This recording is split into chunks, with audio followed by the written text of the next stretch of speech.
In the depths of history lies a haunting tale of unspeakable horror. The inhuman acts perpetrated against gay men during the Nazi era.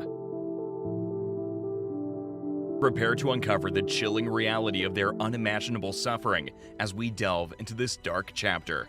How were gay men targeted and persecuted under the Nazi regime? What unspeakable cruelties did they endure? Were there any glimmers of resilience and resistance? Brace yourself for the shocking truths that await you. The answers to all of these haunting questions await you in this video. Early persecutions. Imagine, if you will, stepping into a time machine and journeying back to the early days of the Nazi regime in Germany. From the get-go, the Nazis were not friends to the LGBT+ community. Far from it, in fact.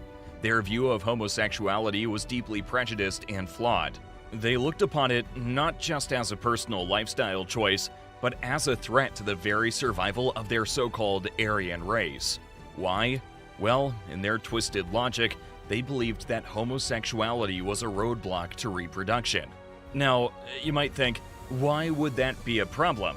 The answer lies in their warped ideology. The Nazis were big on racial purity and increasing the population of the Aryan race. They saw each heterosexual couple as a potential baby-making machine capable of producing more Aryan children.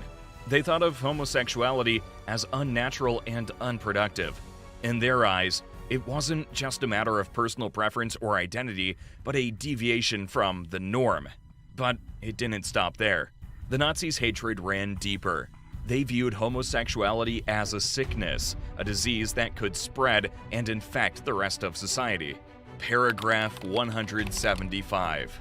Let's turn the pages of history back a bit, to a time before the Nazis took power in Germany. You see, even before their rule, there existed a law that put the gay community in a chokehold. It was known as Paragraph 175. Under this law, any sexual acts between men were considered illegal. But when the Nazis came into power, they took this already harsh law and made it even worse.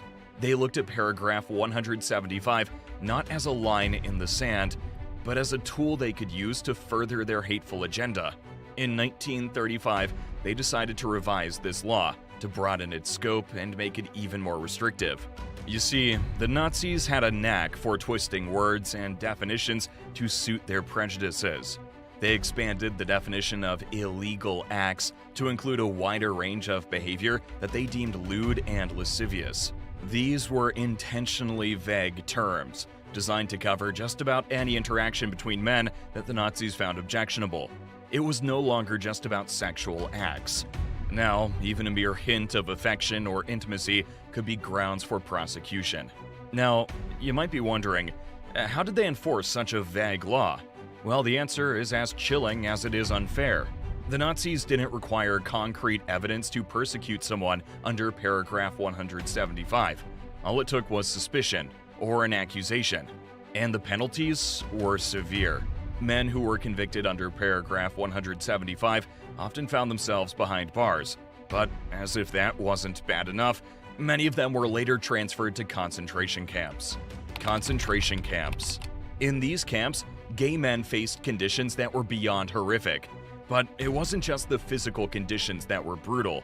The treatment they received from the SS guards was particularly harsh, even by the already low standards of the concentration camps.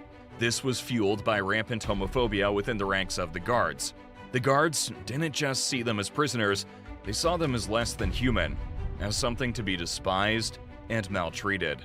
To further degrade and stigmatize them, gay men were marked with a pink triangle. This was more than just a piece of cloth.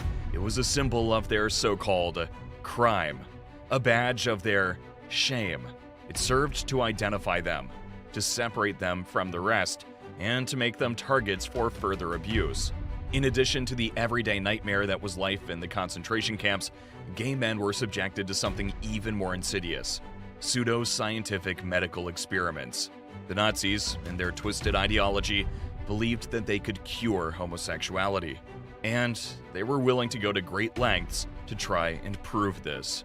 These experiments were not only deeply flawed from a scientific point of view, but they were also incredibly cruel. They involved procedures that can only be described as torture, both physical and psychological. There were forced sexual encounters with women, a horrific violation of these men's identity and consent. There were castrations and hormone injections, procedures carried out without concern for the victim's well-being or dignity. Doctors like Karl Vernet and Josef Mengele were infamous for their involvement in these inhumane procedures. Known for their callous disregard for human life and dignity, they carried out these so-called experiments on camp prisoners, often resulting in death, forced sterilization, and castration. Within the depths of the Nazi regime's twisted ideology, a dark and sinister plan was set in motion.